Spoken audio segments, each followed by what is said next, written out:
Sometimes life can really hijack your mind. When that happens to you, your goals, your ambitions, everything is out the window.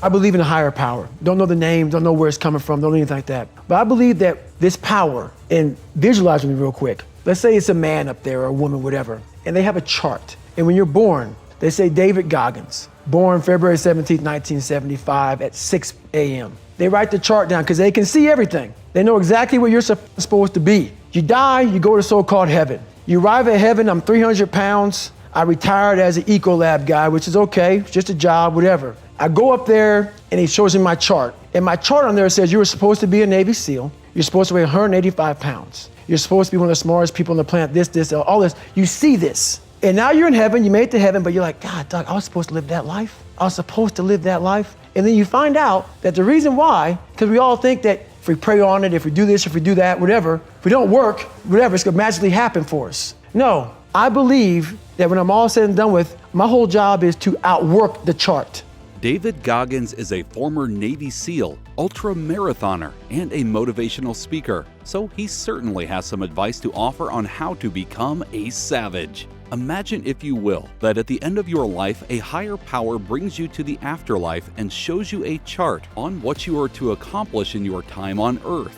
Do you think you would be happy with the results so far? Don't just live a mundane life when what you should be doing is trying your best to outwork the chart. In order to truly succeed, you have to know what you're up against. Whether it's a physical, mental, or emotional struggle, be knowledgeable about what it is you're facing. And to really stand out and see success, be creative when coming up with solutions to your issues. You can accomplish anything, even the hardest of tasks. The key is that you really have to want to be there. It's one thing to be inspired while you are sitting in your comfort zone, but it's something else entirely to act on that inspiration. You won't accomplish anything by sitting on the couch. You have to get up and get to work on whatever it is you want to do. And once you're there, don't quit. Even when you are tired, hurt, and miserable, you have to keep moving toward that goal. Otherwise, the inspiration is for nothing. Get rid of the depressed mindset that is holding you back and try to do 10% more each day, even if your 10% is just getting up.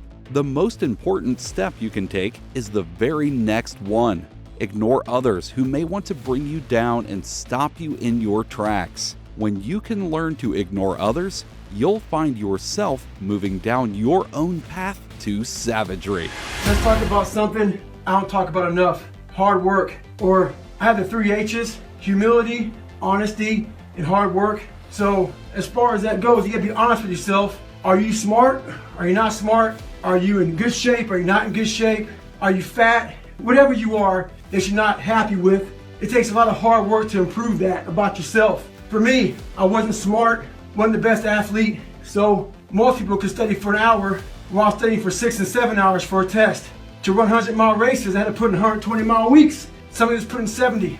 For the pull-up record, I failed 3 times. I did 6,000 and 7,000 pull-ups in 8-9 months and still failed. At the end of the day, hard work may not be enough. You still may fail. I've always hated these mornings. I started waking up at like 4 o'clock in the morning and looking at my shoes for 30 minutes. When I weighed 300 pounds, I had to lose 100 pounds really fast. And so I had purpose then. I was losing the weight. And then purpose was trying to be a Navy SEAL. And then purpose was trying to be an Army Ranger. And then purpose was trying to do these 100-mile races or 50-mile races or 200-mile races.